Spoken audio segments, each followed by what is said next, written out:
చలని బ్రతకాలని ప్రభు ఈ రాత్రి ఇదే మాట్లాడుతున్నాడు. దీనికి స్తోత్రం. హల్లెలూయా.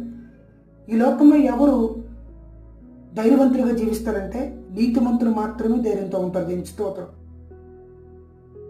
పాపము చేయవారు బహుగా భయపడుదురుని వాక్యం తేటగా మాట్లాడుతుంది. దేవునికి మహిమ కలుగునుగాక. నీతిమంతులైతే దేవునికి స్తోత్రం కలుగును. నీతిమంతులైతే సింహం వలె ధైర్యంగా ఉంటారని వాక్యం తేటగా మాట్లాడుతుంది. దేవునికి స్తోత్రం. హల్లెలూయా. నీతిమంతులకు వచ్చే ఆపదలు అనేకములను వాక్యం తేటగా మాట్లాడుతుంది. నీతిమంతులకి శ్రమలు వస్తాయి, నీతిమంతులకి నిందలు వస్తాయి, నీతిమంతులకి అవమానాలు వస్తాయి, నీతిమంతులకి ప్రతికూలమైన పరిస్థితులు వస్తాయి. వాటన్నిటిలో కూడా సంతోషంగా నవ్వగలరు నీతిమంతులు మాత్రమే. దేవునికి స్తోత్రం. అటువంటి ఇబ్బందికరమైన వాతావరణంలో కూడా ధైర్యంగా ఉండగలరు నీతిమంతులు మాత్రమే. దేవునికి స్తోత్రం. నువ్వు నీతిమంతులుగా జీవించాలని శరీరాశ